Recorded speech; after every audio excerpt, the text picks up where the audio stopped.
Assalamualaikum warahmatullahi wabarakatuh. Dulu ketika sahabat punya imam yang lama sekali kalau sholat, sehingga si sahabat yang satu yang petani ini mufarokoh itu memisahkan diri, kemudian imamnya diselip. Itu boleh memang dalam fikih. Kamu niat mufarokoh dulu. Mufarokoh itu niat bahwa kamu memutus hubungan dengan imam, kemudian meneruskan sholat sendiri. Singkat cerita, dua orang ini berdebat, Mu'ad sama Ar-Ra'i yang penggembala ini. Kamu munafik, sholat kok meninggalkan imam. Terus yang satu bilang, kamu keterlaluan, sholatnya lama sekali. Singkat cerita, dua orang ini lapor ke Rasulullah SAW. Uniknya Nabi itu membenarkan yang petani tadi. Kamu Mu'ad jadi masalah. Agama ini tidak boleh jadi problem. Kalau kamu ngimami orang, jangan lama-lama. Di situ ada ibu-ibu yang ditunggui anaknya yang sedang menyusu, banyak petani yang nunggu macam-macam. Kayak pegawai POM ya ditunggu shift temannya, pegawai Indomaret juga gitu, apalagi Grab mungkin ditunggu penumpangnya macam-macam. Sehingga kebaikannya teman-teman yang kerja serabutan begini juga bergantung kebaikan imam tadi. Kalau sholat itu tidak boleh lama-lama, apalagi wiridan, sholatnya aja nggak boleh lama-lama, apalagi wiridannya. Nah, kadang-kadang orang ngira kebaikan tuh nggak ada sempritnya, ada juga. Sholat tuh ya disemprit sama Nabi, kalau terlalu lama juga disalahkan, karena nanti agama ini menjadi apa? Problem, menjadi problematika. Nah, termasuk kebaikan kita ketika membolehkan ya, atau mentoleransi atau mendukung pekerjaan mulai Grab dan lain-lain adalah agama ini rahmatan lil alamin. Dulu ada seorang sahabat tanya, ya Rasulullah, boleh nggak kita ngegeng di perapatan gitu? Kata Nabi, ya jangan kalau bisa, tapi kita harus natahaddasannya, itu tempat kita jagungan di perapatan, di tempat-tempat umum lagi, di halte, terus kata Nabi, nggak apa-apa, tapi fa'atut thoriq haqqoha, kamu harus memberikan hak jalan itu. Apa hak jalan itu? Satu, kamu amar ma'ruf, kalau bisa ya nahi mungkar, kemudian bikin suasana orang lainnya menjadi aman. Nah, ini yang catatan. Kalau hitung saja, yang ikut Grab itu berapa ribu? Nah, ini tuh energi besar kalau di atas 100, berapa? 100 ribu. Hitung ya teman-teman di Grab, 100 ribu. 100 ribu ini kalau soleh semua, atau setengah soleh lah, kalau soleh banget keberatan dia soleh, setengah soleh. Itu tuh ada, ini sudah saya pikir, ada kebaikan yang menyebar di seluruh Nusantara yang berjumlah 100 ribu. Ini luar biasa. Ada kecelakaan, dia menolong pertama, ada pemerkosaan, menolong pertama, mungkin ada pencurian, ada apa. Maka kata Nabi, kamu kalau harus di jalan itu kamu berkontribusi amar ma'ruf nahi mungkar. Saya sering ke Jogja karena saya mulai 98 di Jogja, ya sering di terminal malam-malam. Saya ketika kecil itu sering diceritain, orang nggak berani ke terminal ini banyak preman, nggak boleh ke terminal ini karena banyak preman. Ya mulai dari Sumatera, Jawa, hampir seluruh Indonesia. Kalau jam sekian sampai sekian sudah nggak berani karena banyak apa? Preman. Itu uniknya, preman-preman itu selain dulu ditangani tentara dan polisi, itu urusan negara ya kali itu, dan kita ngapresiasi. Itu hilangnya yang permanen itu bukan saja ditangani ABRI dan polisi, TNI dan polisi, tapi ditangani kultur. Banyak mulai orang soleh, santri dagangan di situ, ada ojek mangkal di situ, supir taksi mangkal di situ. Terus di sini orang-orang soleh yang menghalau ketika ada perempuan digoda atau perempuan dicopet atau apa. Terus lama-lama jadi kultur bahwa kebaikan ini dominan. Setelah kebaikan dominan ini otomatis menyingkir sedikit demi sedikit. Jadi selain negara ini harus melakukan sesuatu yang seharusnya, yaitu menjaga masyarakat dari kriminalitas, sebetulnya yang paling awet dan paling mudah dilakukan itu tadi, kebaikan harus menjadi kultur bersama. Sehingga kalau terminal kemudian ada mbak-mbak jilbaban yang dagang, terus pak-paknya soleh, ada musola yang hidup, ojeknya juga gitu, terus supir taksinya, lalu kebaikan itu menjadi nilai bersama. Saking jadi nilai bersama, ibu-ibu yang takut atas dirinya nggak ngojek kecuali Pak ini karena terkenal amanah, nggak naksi kecuali Pak ini karena terkenal amanah. Dan kita Indonesia itu ingin seperti itu, sehingga amanah ini menjadi nilai bersama dan otomatis menjadi keamanan bersama. Cara wong Jawa itu tego nitipno anake karena dijamin aman, tego nitipkan istrinya juga karena dijamin aman. Nah kalau kebaikan ini juga menjadi satu nilai jual dan kita bisa mengawal secara serius, itu alhamdulillah betul. Nah dimulai dari mana? Satu, mental kita takwa. Kedua, sistem sosial, bahwa kita terkoneksi oleh indukan ya, juga terkoneksi oleh kepolisian. Maksudnya karena kita terdaftar, kalau ada anak hilang kan tinggal ini yang bawa wahyu misalnya. Nah, jadi saya mohon, semohon-mohonnya, kebaikan ini harus jadi nilai bersama. Setelah terminal itu banyak orang baik, otomatis yang ini tuh menyingkir itu. Akhirnya apa? Nanti yang bos-bosnya toko itu ya hanya nitipkan sama orang soleh, yang mau nge-grab juga hanya titip sama yang soleh, begitu seterusnya, sehingga jadi siklus kebaikan yang bersama. Nah ini yang dimaksud Quran, wa tamiru bainakum bima'ruf. Iktimar itu namanya urusan bersama ya, saya ulang lagi ya. Jadi orang Arab kalau bilang iktimar itu urusan bersama, sehingga bahasa Arabnya konferensi besar itu kalau di NU disebut apa? Muktamar. Muktamar itu menjadikan urusan publik dirembuk, itu namanya apa? Muktamar. Nah di antara kebaikan yang diinginkan Islam itu wa'tamiru bainakum bima'ruf. Urusan kebaikan ini menjadi urusan apa? Bersama. Ya saya contoh itu kecil saja, itu mesti dikandani sama orang-orang tua, jangan di terminal ini sampai jam ini, jangan di perapatan ini ketika sudah jam begini. Tapi barokahnya orang soleh bertebaran di mana-mana itu. Yang tukang grab ya di mana-mana, yang penjaga toko ya banyak yang soleh, yang ngojek, yang macam. Sehingga di terminal itu nyari tempat sholat ya gampang, cari tempat duduk ya gampang, nyari orang amanah ya gampang. Bahkan lama-lama yang nggak amanah ini nggak laku. Dan ini yang kita inginkan. Dan ketika nggak laku, akhirnya dia kalau ingin laku harus amanah, atau ingin laku harus tobat. Nah agama ini urusan bersama, sehingga Allah mengistilahkan wa'tamiru bainakum bima'ruf. Jadikan kebaikan ini urusan bersama. Sehingga karena ini urusan bersama, ketika kita jadi kiai juga harus, kalau misalnya tadi ada Gojek kok makmum, atau Grab kok makmum, atau supir bis kok makmum, kiainya harus cepat sholatnya, jangan baca surat Baqarah, nanti diomel-omelin apa penumpangnya. Begitu juga ibu-ibu menyempatkan jamaah, waktunya tidak lama, di rumah sudah ditunggu anaknya yang masih menyusu. Makanya Nabi ngendikan idza amma ahadukum as-sholata falyukhaffif. Kalau kamu jadi imam, sholatnya harus relatif cepat. Fa inna fihim ad-dhaif badal hajat. Di antara makmum itu yang banyak punya urusan. Selain ada yang lemah, ada yang punya banyak urusan.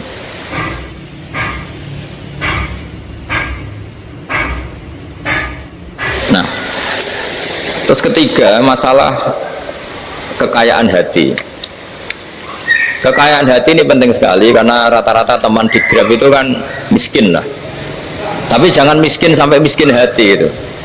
Bahwa kamu nyari nafkah itu sudah ibadah, berkelana di dunia Allah juga ibadah, menyaksikan macam-macamnya orang itu juga ibadah. Bahkan menambah khazanah ilmu. Di antara warisan ilmu yang kita dapatkan dari Rasulullah SAW, misalnya kamu jalan-jalan, punya kaki dua, punya tangan dua, gara-gara jalan-jalan sering ngerti orang yang buntung.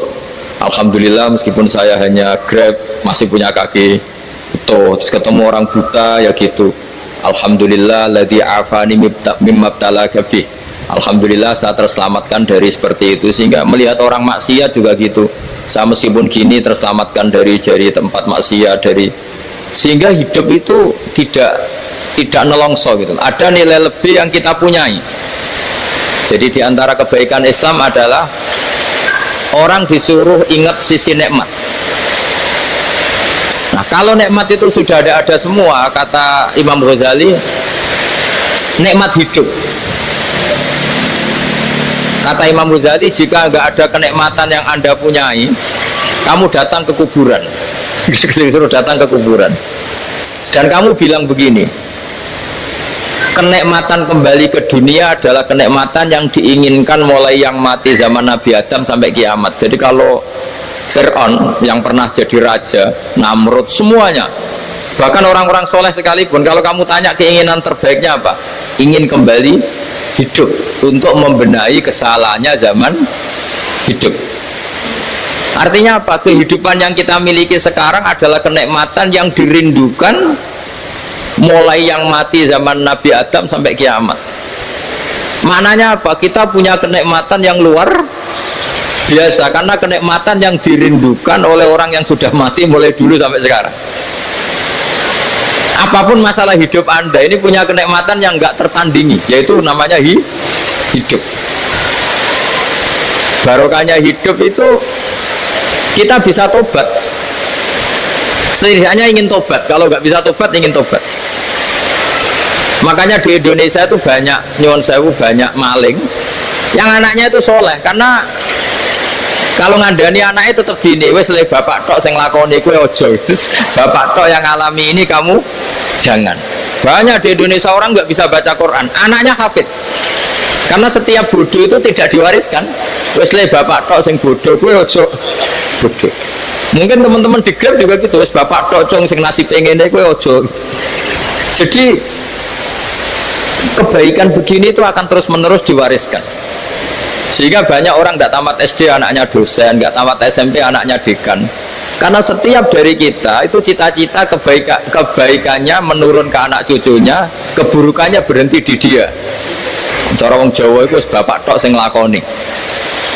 Nah, di sini saya jelaskan tentang kekayaan rohani. Jadi saya mohon ketika Anda jalan-jalan nganter penumpang itu harus sering muji Allah Subhanahu wa taala. Ya, saya bacakan ayatnya, at-taibunal abidunal hamidun. Orang baik itu yang tobat, yang ahli ibadah. Di antara definisinya itu as-saihun, yang sering jalan-jalan. Siyaka itu jalan-jalan. Jadi orang paling bejo sak dunia itu sampai harus jalan-jalan ibadah dapat uang. Tapi syaratnya ibadah. Sekali tidak ibadah dapatnya masalah kan? Sering gonjekkan orang cantik terus ingat istrinya tidak cantik. Sering gonjekkan orang yang sopan, yang santun terus ingat andekan ini istri saya di rumah rewel gitu. Jadi kalau kamu tidak taat itu adanya penyesalan. Di lampu merah ada orang naik Ferrari, naik Alphard, sementara kamu di rumah hanya mobil butut, kadang malah tidak punya mobil. Jadi kekayaan rohani itu dimulai dari mana? Dimulai dari taat. Cara berpikir itu taat, bukan maksiat. Sekali Anda cara berpikir maksiat, maka adanya hanya penyesalan. Semakin pengalaman di luar, semakin penyesalan. Karena di luar sana banyak orang yang dapat nikmat yang lebih dari Anda. Tapi sekali Anda taat, kamu akan mensyukuri apa yang Anda miliki dan tidak pernah ingin sama yang dimiliki orang lain. Sehingga orang-orang yang sering pergi itu sama Allah dipuji. Jadi tidak ada nabi kecuali di antara ibadahnya itu jalan-jalan. Fasiru fil ardi. Sehingga semua nabi itu mesti pernah melakukan perjalanan internasional. Rasulullah Muhammad SAW pernah jalan-jalan sampai ke Syam, padahal beliau orang Mekah. Nabi Ibrahim yang orang Syam pernah perjalanan sampai ke Mekah. Karena di antara kearifan itu ya dimulai dari apa? Jalan-jalan. Tadi kamu ngerti orang yang macam-macam. Makanya di antara kebaikan umatku kata Nabi itu siyaha fil ard, sering berkelana. Tapi tentu untuk mengambil pelajaran. At-taibunal abidunal hamidunas saihun. Nah, agama mensupport itu. Sehingga kata Nabi, jika ada orang kok sholat qobliyah, ba'diyah semuanya di masjid, sama Nabi ditegur, la taj'alu buyutakum kuburan, rumah kamu jangan jadikan kuburan, harus dapat jatah apa? Sholat. Kata ulama, kalau ada orang sering sholat di satu titik, itu ditegur, kamu harus ganti titik yang lain supaya saksi bahwa kamu di bumi sholat itu banyak. Jadi kita ya punya nilai positif juga tentang apa? Karena kita sering siyahah, kalau bahasa Arabnya itu sering keluyuran, saksi kita kebaikan juga banyak. Tapi pesan saya paling pokok tadi ya, jadikan komunitas kebaikan itu punya nilai jual. Syukur-syukur fid dunya hasanah wa fil akhirati hasanah. Ya kita bersyukurlah di Indonesia itu. Saya masih ingat kecil saya itu ya sekitar saya umur 15-14 tahun. Setiap mau pergi itu pesannya orang-orang yang sering pergi itu jangan masuk terminal jam ini di perapatan ini, karena yang namanya preman itu dulu dominan. Sekarang sampai jam 2 ada orang pakai jilbab, kadang ya orang pakai peci, yang nggak pakai peci pun ke musola sholat terus. Yes, pokoknya kebaikan itu jadi komunitas dan jadi nilai jual. Bahkan tadi misalnya ibu-ibu yang pergi malam itu kan mesti ada orang-orang yang jadi langganannya karena terkenal apa? Amanah. Yang dititipi anak juga pilih orang yang terkenal apa? Amanah. Nah, nilai amanah ini harus kita jaga terus supaya kamu ya bisa bekerja, orang lain juga nyaman karena amanah tadi, Allah juga senang karena amanah itu perintahnya Allah Subhanahu wa ta'ala. Dan Indonesia harus menuju ke sana. Pemimpin juga harus gitu. Pemimpin bawaannya amanah, bawaannya apa, yang memilih dia juga senang karena nggak malu lah. Tapi kalau kita milih, ternyata kita pilih tahu-tahu ditangkap KPK, kan ya malu gitu. Dulu kita kampanye mati-matian, ternyata dia ditangkap KPK. Tapi kalau dia amanah kan ya senang. Sama kalau tukang Grab ketangkap satu karena penodaan atau karena pengkhianatan, yang malu juga semua, karena kadang-kadang nanti digeneralisir seakan-akan semuanya seperti itu. Tapi dengan reputasi panjang, nggak pernah terjadi apa-apa dalam Grab, kan otomatis lainnya juga terangkat. Nah, ini yang dimaksud wa'tamiru bainakum bima'ruf. Jadikan kebaikan itu urusan bersama. Makanya andaikan negara itu sudah mengoptimalkan polisi, TNI untuk meringkus preman, oke, itu baik. Tapi ya lebih awet lagi kalau itu ditopang masyarakat. Karena yang nggak amanah terkucilkan, terus akhirnya Grabnya nggak laku, akhirnya dia dipecat, akhirnya kan yang maksiat hilang, yang kriminal hilang, yang ada hanya Grab yang baik. Begitu juga di dunia apapun. Itu yang dimaksud wa'tamiru bainakum bima'ruf. Jadikan kebaikan ini urusan bersama. Nah, karena kita baik, otomatis jadi teladan yang baik bagi anak kita, istri kita, tetangga kita. Dan karena kita baik, maka terhormat. Sehingga orang melihat Grab itu simpatik, respect, karena reputasinya baik. Nah, karena orang respect, tidak dicibir. Barokahnya tidak dicibir, tidak mangkel. Barokahnya tidak mangkel, tidak saling ejek, bahkan tidak saling bunuh. Coba kalau kita jelek, dicibir orang, kita dalam keadaan mabuk, tidak terkontrol, bunuh. Jadi efek dari maksiat itu begitu buruknya. Sehingga penelitian itu mengatakan kebanyakan kecelakaan ya pemicu utamanya rata-rata ya nyupir dalam keadaan mabuk. Beberapa nyuwun sewu kasus-kasus kriminal rata-rata ya dipicu oleh hal-hal seperti itu. Makanya meskipun di luar saya tolong hindari narkoba, hindari hal-hal yang maksiat supaya pekerjaan Anda ini barokah.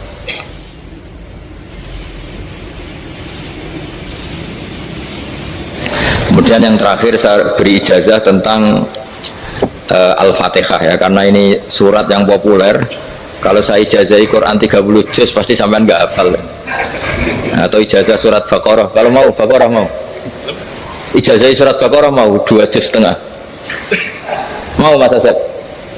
Ya Fatihah aja yang gampang ya. Nah, ya kulhu Fatihah ini paket ringan ini. Tapi pahalanya apa? Besar. Ini beda ya, artinya selama ini mungkin Anda baca tapi monoton ya. Tapi ini saya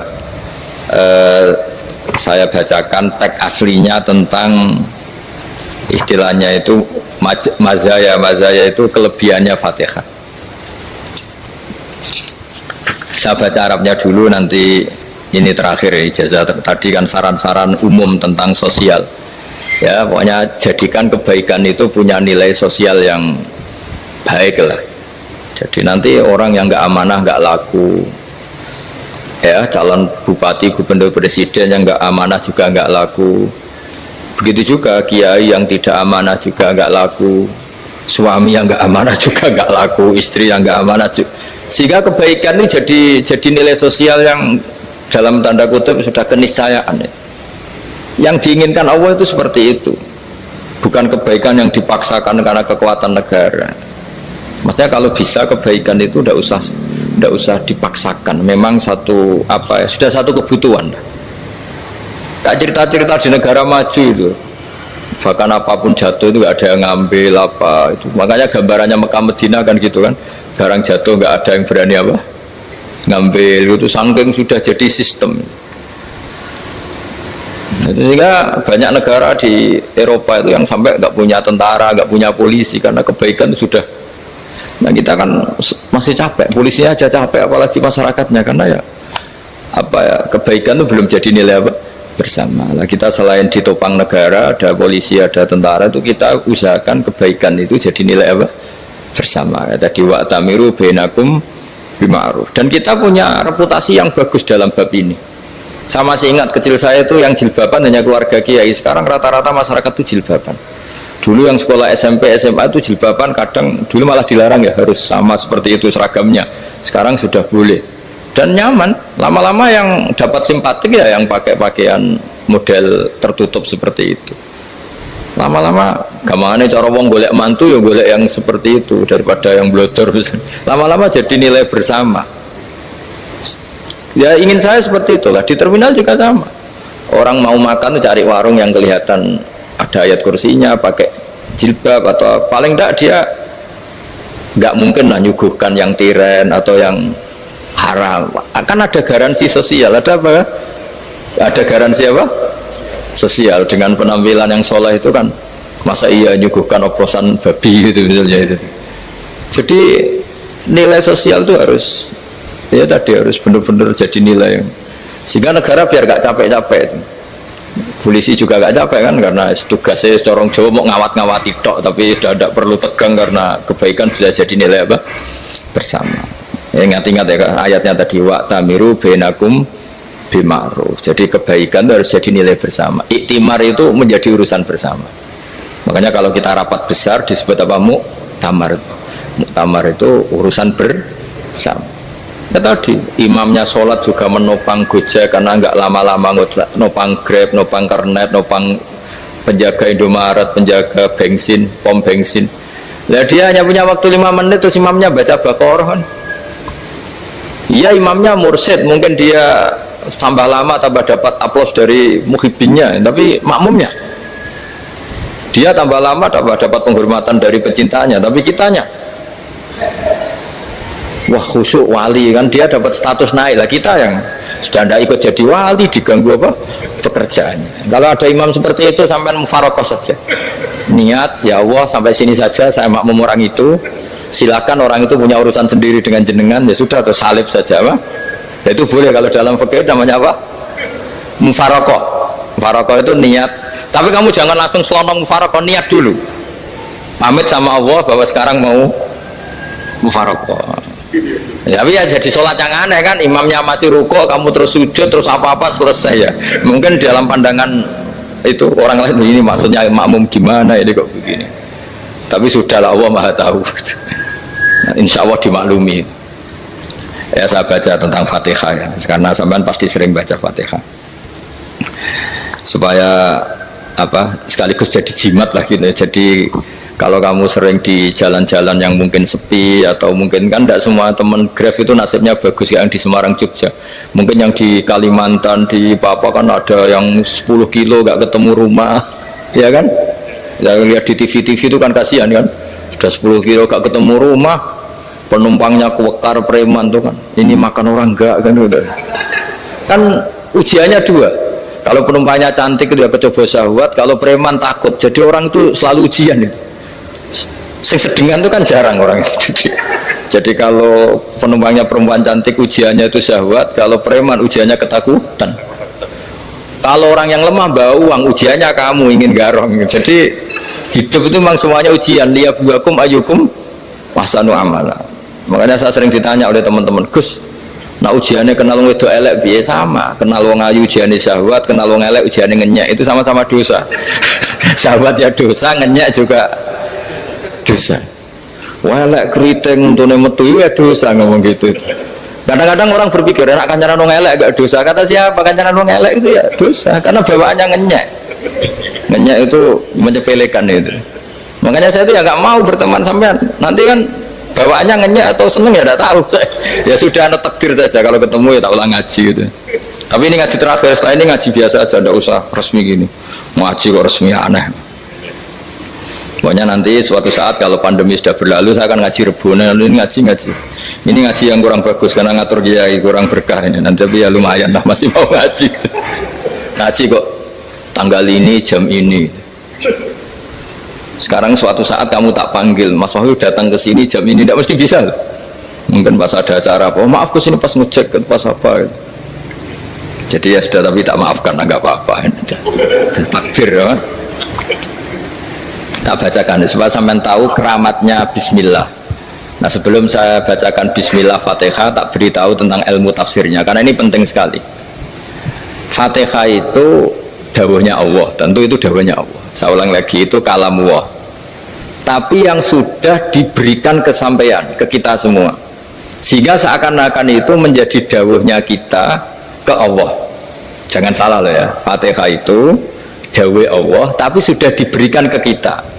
Sehingga posisi kita itu yang punya itu. Nah, kenapa ini perlu dijelaskan? Karena nanti ada kalimat iyyaka na'budu wa iyyaka nasta'in. Kalau itu masih kalam Allah, berarti Allah ngomong ke kamu, ngendikan ke kamu, kepadamu aku menyembah. Masa Allah menyembah kamu? Nah, sehingga ilmu tafsir itu menyelesaikan itu dulu ya. Saya ulang lagi ya, sebelum sampean sering baca Fatihah, aku yakin ya sering baca. Tapi barokahnya tidak paham itu tidak pernah janggal. Enggak paham itu ya penting supaya tidak iskal, tidak janggal. Sebetulnya di kalimat itu ada yang janggal. Kalau Fatihah itu kalimatnya Allah atau kalam Allah, bagaimana dengan kata-kata iyyaka na'budu? Masa Allah ngendikan ke kita, kepadamu kami menyembah? Masa Allah menyembah kita? Maka penyelesaiannya secara ilmu tafsir gimana? Semua ulama mengatakan, bukan satu dua, semuanya mengatakan di Fatihah itu semuanya diberi kawalan kalimat. Saya ulang lagi ya, di Fatihah itu semuanya diberi awalan kalimat qulu, katakan wahai hambaku begini ya, katakan wahai hambaku begini. Nah, begini ini pelajaran dari Allah yang sudah diberikan ke kita. Terus kita mengatakan bismillahirrahmanirrahim, alhamdulillahirabbil, termasuk kita mengatakan iyyaka na'budu wa iyyaka nasta'in. Jangan bayangkan Allah ngendikan ke kita. Kalau Allah ngendikan kita berarti gini, hei wahyu ihdinas siratal mustaqim, tunjukkan saya jalan yang benar. Nah, nanti kamu terus, ya Allah, Anda aja minta tolong saya minta tolong siapa? Kan jadi panjang kan. Ya, saya ulang lagi ya. Jadi itu di ulumul Quran diterangkan gimana? Sebelum baca Fatihah ya, Fatihah itu kalamullah, ngendikannya Allah, tapi yang sudah diajarkan ke kita dan sudah milik kita, sehingga kalimat itu menjadi milik kita. Tapi ya kalamullah, tetap kalamullah, tapi sudah menjadi milik kita. Udah paham ya? Ya pinter nah. Ya, karena kalau tanpa penjelasan seperti ini Anda akan iskal. Bagaimana Allah, iskal itu janggal, bagaimana Allah mengatakan iya karena butuh, kan jadi aneh kan ya. Jadi tak jelaskan secara ilmiah ya. Jadi kata ulama-ulama tafsir, ayat-ayat Quran seperti ini sebetulnya dimulai dari qulu apa, meskipun nggak dilafatkan. Itu kan sama dengan qul huwallahu ahad Muhammad, katakan kalau Tuhan itu satu ya. Namanya Quran itu kan kalam Allah, membina nabinya, membina umatnya. Makanya dikatakan atau enggak, di sini tersembunyi kata qulu, katakan ya. Jadi ya ibarat apa itu, kamu ngajari anak kamu lah, le panggil jenengan bapak kulo. Itu maksudnya anak itu, kalimat itu kalimat kamu, tapi kamu ajarkan ke anak kamu. Terus anak kamu bilang, Pak jenengan bapak kulo. Nah, ketika kamu mengatakan jenengan, bukan kamu mengatakan jenengan anakku, berarti anakmu itu bapakmu, kan lucu kan. Anak kamu ajari jenengan bapak kulo, kamu engkau bapak saya. Terus anak kamu mengulang, jenengan atau kamu bapak saya. Berarti itu kalimat yang kamu ajarkan, tapi sekarang sudah milik anak kamu. Kalau itu kalimat kamu kan lucu, masa anak kamu bilang bapak.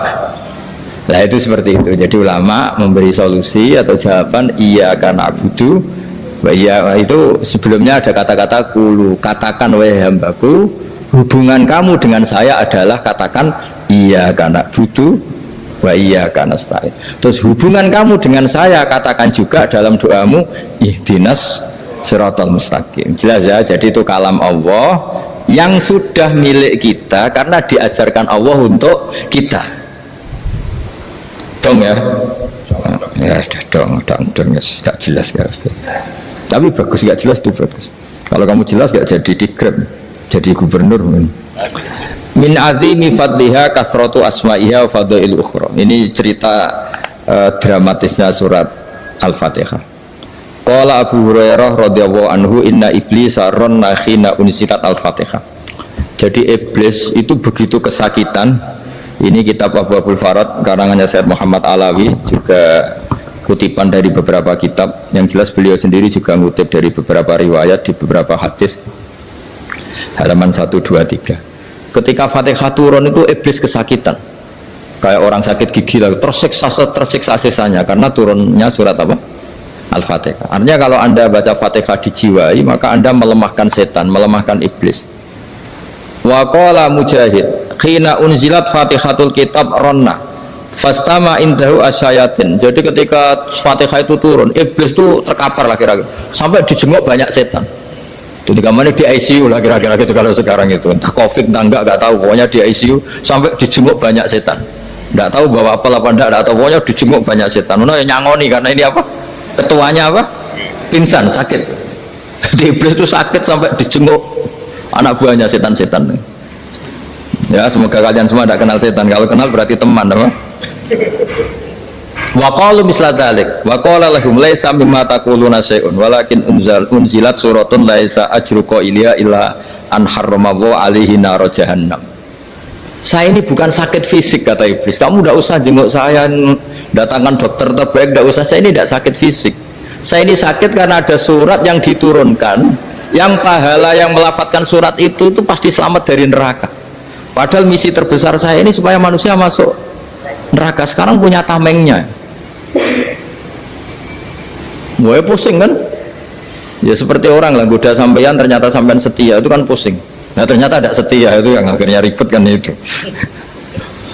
Jadi iblis itu cita-cita terbesarnya kan semua orang itu masuk neraka. Nah sekarang turun satu surat yang gara-gara surat itu siapapun yang baca dijamin selamat dari neraka. Jadi walakin unzilat suratun laisa ajru qailiha illa an harramahu alaihi nar jahannam. Karena jadi dia shock lah, kalau orang di Jawa itu bilang shock. Aduh, sial nasib saya ini umat nggak bisa saya goda lagi karena punya tamengnya tadi punya. Qad batala kaidukum wa makrukum. Rekayasa kalian sekarang itu tidak ada gunanya semua. Nah, ini alhamdulillah di Indonesia kelihatan kan banyak yang miskin, banyak yang susah. Tapi selagi mereka masih sholat, tuh keinginan mencari halal itu masih tinggi.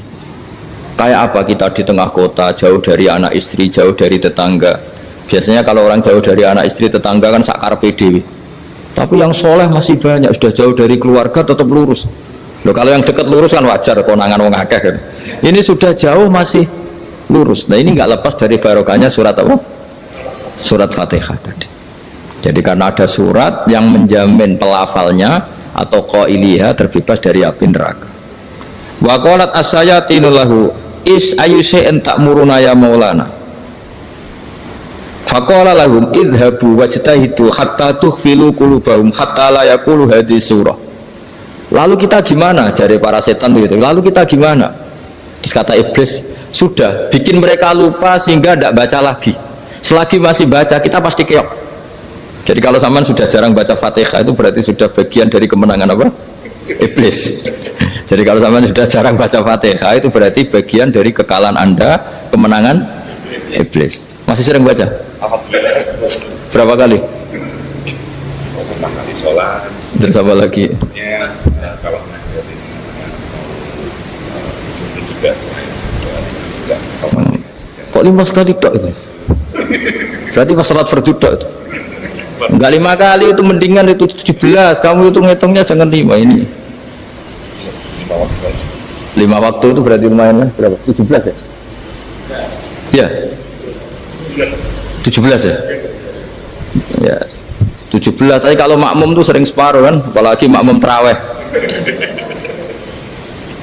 Ya kan? Makmum tarawih itu bacanya Fatihah ada yang sempurna enggak ya?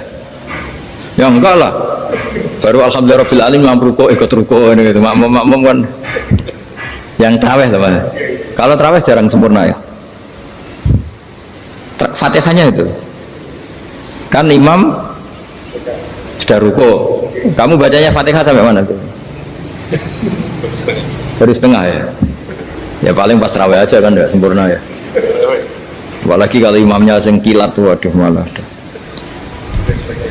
Nah ketika Fatihah itu sebegitu keramatnya, sebegitu topnya, itu setan rapat, singkat cerita itu yang tadi dipimpin oleh iblis yang sedang terkapar apa?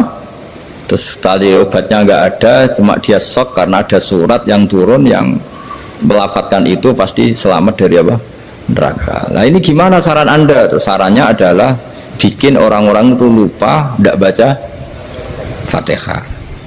Nah ini rapatnya iblis. Idzabu wajtahidu hatta tufilu qulubahum hatta la yaqulu hadhihi surah.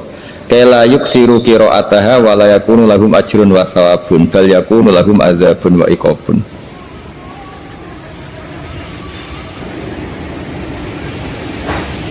Jadi saya mohon selama ini Anda sudah baca, tapi mungkin hanya rutin saja. Napa rutin saja? Jadi barokahnya ngaji ini kamu punya kekuatan atau punya semangat membaca karena ini surat yang luar biasa. Ibarat gini, kalau sampean tanya, saya juga sering mikir. Masa Gus hanya surat kok punya kekuatan seperti itu? Di dunia ini kata Allah, mulai Nabi Adam sampai kiamat, nggak ada yang bisa menandingi kekuatan kalimah. Kalimah itu kata-kata. Nggak ada yang bisa menandingi kata-kata. Misalnya Anda nge-grab, berangkat istri cuek, berangkat cuek. Itu beda dengan ketika meskipun satu kalimat. Wes Pak, muga-muga dilindungi pangeran, mungkin jenengan selamat. Itu menjadi teduh dan semangatnya luar biasa karena kayak mendapat support. Jadi kira-kira kalimat itu hubungannya kita dengan Allah. Fatihah itu seperti itu. Kamu melafadzkan satu kata-kata yang dibenarkan langit bumi, dibenarkan aras, dibenarkan malaikat, dibenarkan semua penghuni di dunia ini. Sehingga itu efeknya luar biasa. Itu seperti gini ya, kamu cerai sama istri, terus nikah lagi katut babon.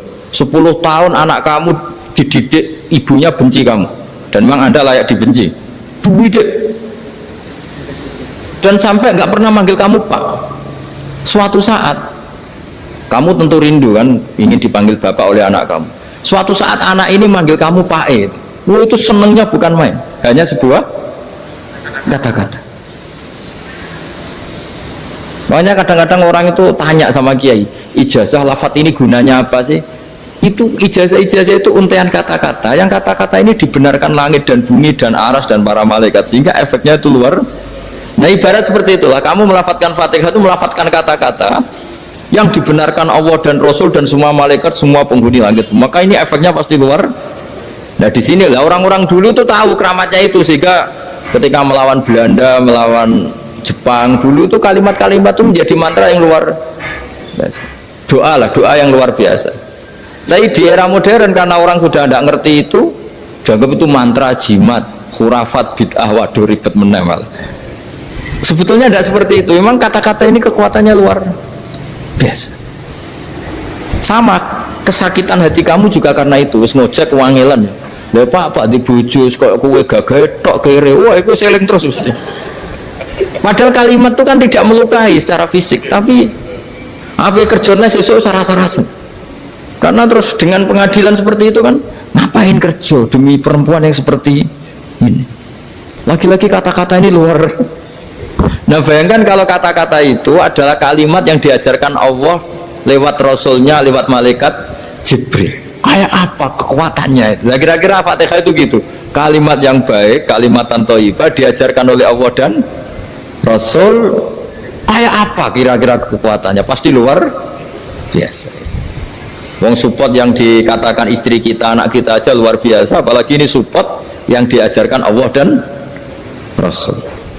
Ya makanya saya mohon kalau baca Fatihah, baca kalimat-kalimat thayyibah ketika sholat itu dijiwai. Ya misalnya Rabbana lakal hamdu mil'us samawati wa mil'ul ardi wa mil'u ma syi'ta min syai'im. Engkau zat yang layak dipuji, dan pujian ini memenuhi langit dan bumi. Karena kita tahu nggak ada sejengkal di alam raya ini kecuali di situ ada rahmat Allah.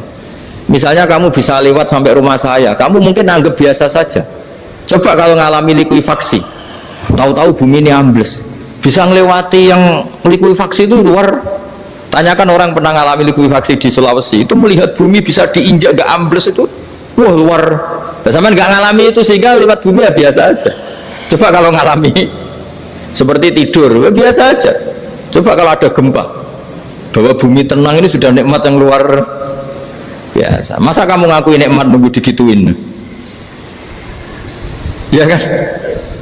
Nah, makanya baca Fatihah dijiwai lah bahwa ini kalimat yang luar biasa. Nah, saya teruskan ya. Warwa Muslimun fi sahihihi an Ibnu Abbas radhiyallahu anhuma annahu qala bainama Jibril alaihi salam qaidun dan Nabi itsami anaqidan min fawqi farafa'a ra'sahu faqala hadza babun minas sama futihal yawma lam yuftaqadu ilal yaum fanazala minhu malakun faqala hadza malakun nazala ilal ardi wa lam yanzil qattu illal yauma fasallim wa qala absyir binuraini qad utitahuma lam yu'tahuma nabiyyun qablak Fatihatul kitab wa khawatimus suratil baqarah.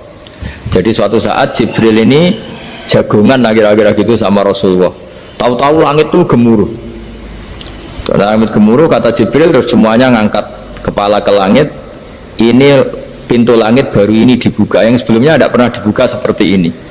Turunlah malaikat, yang malaikat ini pun malaikat spesial, yang nggak malaikat murahan lah kira-kira gitu, yang nggak pernah turun ke bumi kecuali juga saat itu, dengan penyambutan yang luar biasa, dengan semuanya tidak pernah terjadi, hanya karena bahwa surat Fatihah. Jadi ini surat yang luar biasa, pengawalannya lewat malaikat yang spesial, nggak pernah turun di bumi kecuali saat itu. Penyambutannya juga nggak pernah seperti itu, baru seperti itu. Jadi semuanya itu spesial. Nah, kenapa ini spesial? Karena di situ ada isi puja-puji kepada Allah Subhanahu wa Ta'ala. Ada ikrar kita, alhamdulillah rabbil alamin ar-rahmanir rahim. Ikrar ini penting. Kalau contoh paling gampang gitulah, kamu punya istri selama ini cerewet, terus suatu saat ngomong, Pak, tak angen-angen rawono wong lanang koyo sampeyan.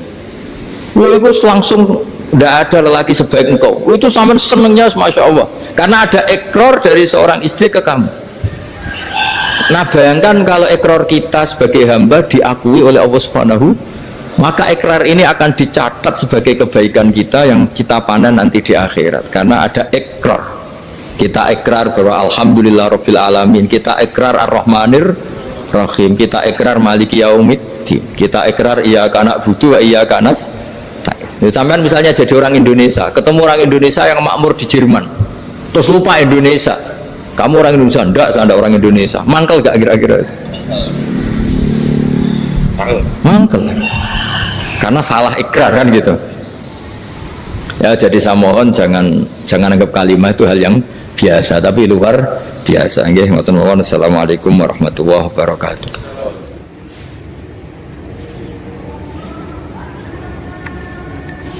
Saya berkali-kali kampanye di mana-mana lah, kampanye dan menganjurkan.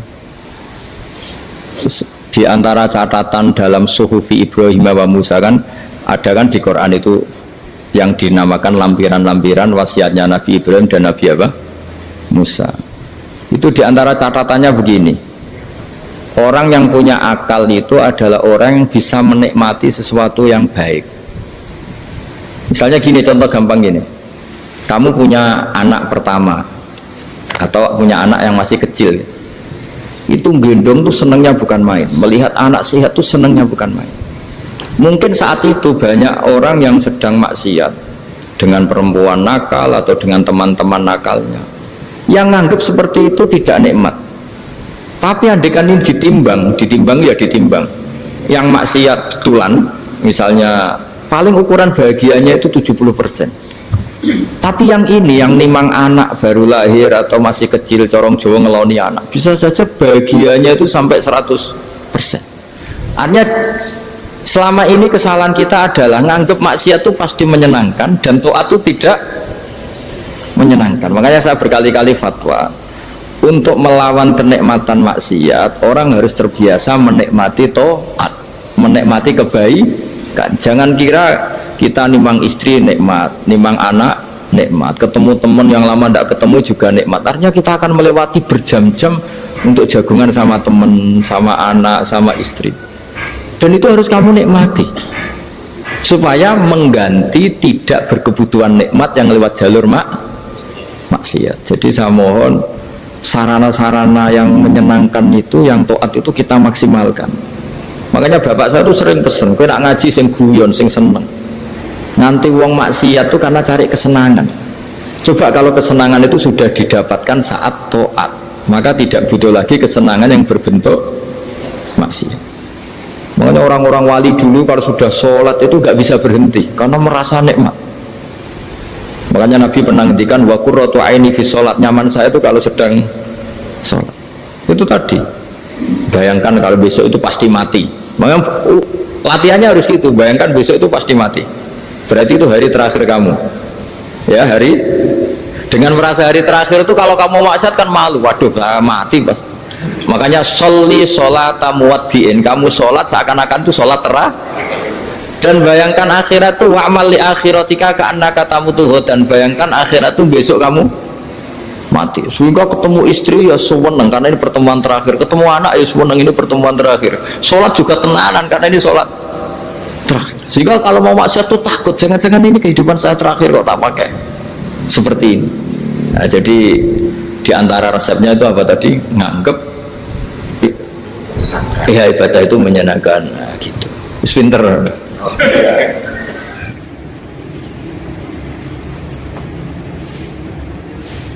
Oke, satu pertanyaan lagi, Gus. Ini ada pertanyaan dari teman-teman mitra driver Grab. Saat mengantarkan barang, tiba-tiba azan waktu sholat, ya, Gus. Lalu kita sebagai driver harus sholat dulu atau menyelesaikan orderan dulu, karena itu juga amanah kan orderannya itu. Mungkin nganter barang atau mungkin nganterin penumpang. Mengingat barang tersebut sudah ditunggu pemiliknya dan penumpang tersebut juga sudah ada janji yang lain, pokoknya gitu. Nyuwun pencerahannya, Gus, gitu. Begini ya, ini kan fikih sosial ya. Saya jawab, ini memang harus pakai fikih, nggak pakai rasa. Saya ulang lagi, pakai fikih, nggak pakai rasa. Waktu sholat itu kan banyak ya, diantaranya maghrib dan isya, duhur dan asar, terus subuh sendiri. Ya, ben sampean belajar fikih, orang belajar tasawuf ya. Nah, kalau subuh itu tidak ada toleransinya kalau waktunya sudah tinggal 10 menit karena tidak ada jamak. Ya, tidak ada apa? Jamak.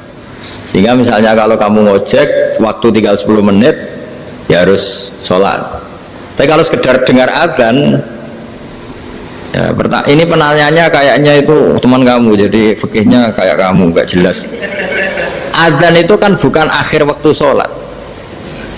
Azan itu bukan akhir waktu sholat, tapi awal sholat. Itu tidak harus supir Grab, tidak harus supir Gojek. Meskipun kamu makan ada azan ya teruskan saja, kan tidak akhir waktu sholat. Anda menerima tamu, gendong anak, atau sedang nyupir, atau sedang bercengkrama sama teman. Kalau ada azan ya nggak apa-apa, misalnya diteruskan. Kan bukan akhir waktu sholat. Yang benar-benar harus ditinggalkan itu kalau waktu sholat misalnya tinggal 7 menit. Atau tinggal 8 menit. Waktu yang mau tidak mau kamu harus tasarrufkan, kamu peruntukkan injury time ya, nah, injury time ya, gitu aja kok gak tahu ya. Nah, lalu misalnya kalau pertanyaan tadi mestinya kelasnya itu kelas afdoliyah, utamanya gimana? Kalau wajibnya belum ada karena kan waktunya masih panjang. Jadi pertanyaannya bukan wajibnya tapi sebaiknya, karena ini semuanya belum mendesak kan. Andai kan kamu teruskan nganter barang kan tidak ada jaminan waktunya habis. Padahal kalau kamu memaksa sholat, mungkin citra kamu sebagai supir Grab tidak baik karena dianggap mengabaikan konsumen. Nah, terus kedua menyangkut jarak. Oke, seperti itu. Nah, sekarang kalau pertanyaannya dibalik, makanya yang dibalik ini agak ribet. Waktu sholat tinggal 8 menit. Ada konsumen yang minta diantarkan saat itu dan acaranya ke mall happy-happy, maka fatwa kita sebagai ahli fikih ya tantang saja, saya mau sholat dulu, kalau nggak sabar ya silakan cari yang lain kalau acaranya ke mall. Tapi kalau acaranya kelahiran atau transfusi darah atau mau nganterin darah ke pasien yang sudah koma, maka kita langsung, karena ibadah sosial itu didahulukan mengalahkan ibadah yang haknya Allah, karena Allah itu zat yang tidak butuh ibadah kalian.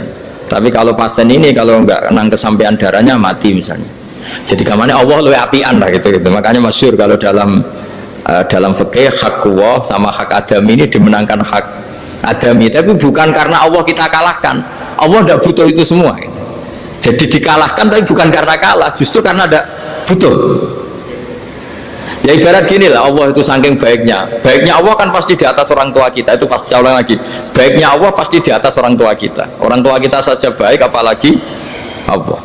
Misalnya orang tua kamu butuh uang 5.000, adik kamu butuh uang 5.000, adik kamu yang kecil atau ya, kira-kira orang tua kamu tuh nyuruh dikasihkan beliau apa ke adik kamu, kira-kira saja ke adik kamu.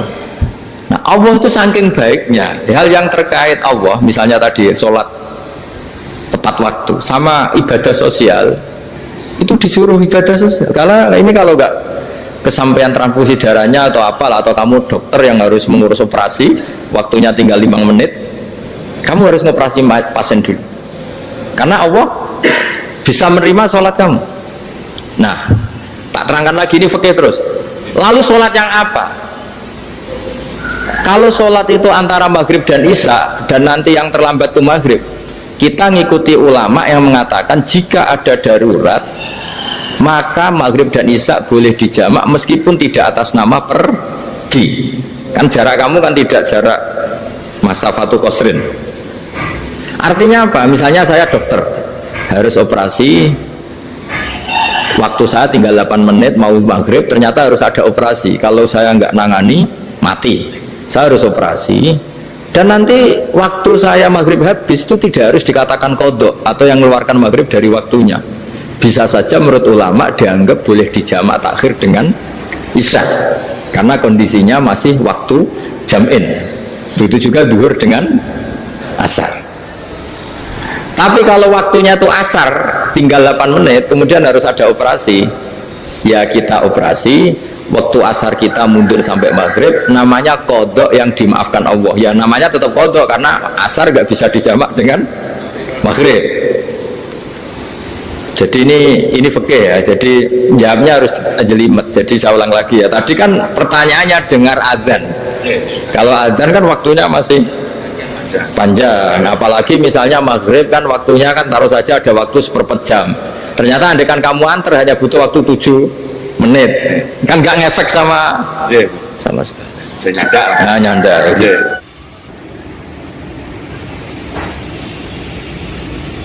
Kalau ada driver dapat orderan food, nganterin makanan, tapi makanannya non halal, itu pakai pripun. Nah, makanya itu tadi, kamu tahu betul kalau itu non halal loh? Kalau itu sudah tahu pasti non halal. Nah, iya, daging Tyrannosaurus, nonton mungkin. Ya, makanya tadi itu memang PR kita di semua profesi. Saya ulang lagi, itu PR kita di semua profesi. Jadi ya itu makanya pentingnya istighfar tuh di situ tuh sudah kita sebagai ulama menghalalkan, tidak mungkin mengharamkan. Kamu juga demo, ini pekerjaan bus gitu. Tapi yang jelas itu tidak bisa dihindari. Ya sama lah seperti orang di bis itu, kadang-kadang kan didoain semoga semua penumpang hasil ke tempat masing-masing, dan kalau ada cobat berarti kan doain cobat juga hasil tujuannya. Jadi di semua profesi itu resikonya. Makanya tadi saya bicara tentang fikih.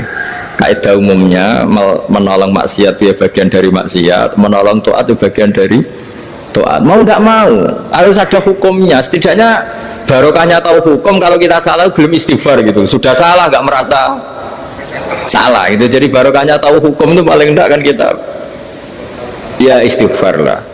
Kan ya tadi seperti paket misalnya, kan ada saja orang paket yang jelas-jelas barangnya itu haram, tapi atas nama profesionalitas kan mungkin tetap dikirimkan. Tapi barokahnya ngerti hukum, dia istighfar. Nah, tapi karena kalau kita menyarankan sudah ada usah pekerjaan yang lain banyak nanti kan rai-rai potongan tawakal dikandani ngono kan ya repot deh. Nah, kalau kita kiai guys gak apa-apa, serius pangeran sugih. Menurut sampean terus nuntut Gus, saya karena fatwa jenengan saya sekarang miskin, ini gimana pertanggungjawabannya? Ya ribet kan. Tapi saya ulang lagi, itu seninya ngelola kehidupan semuanya seperti itu. Jadi makanya kita nggak pernah berhenti berdoa Rabbana dzolamna anfusana, karena dalam sisi semua hidup kita pasti ada unsur nggak benernya gitu. Ya saya ulang lagi, pokoknya kaidah umumnya itu menolong taat itu ya ikut bagian dari taat, menolong maksiat ya bagian dari maksiat. Tapi ya tadi ya kita harus istighfar. Kan cuma tadi yang jelas-jelas maksiat dan kita tidak tajassus. Saya ulang lagi, tidak tajassus itu neliti wong nanti jelimet. Jadi misalnya ada perempuan mau ngojek ke sini ya diantar saja, jangan tanya detail. Itu apanya mbak? Hubungannya dengan kamu apanya? Wah ribet kalau jadi kepo. Wassallallahu ala sayyidina Muhammadin walhamdulillahi rabbil alamin.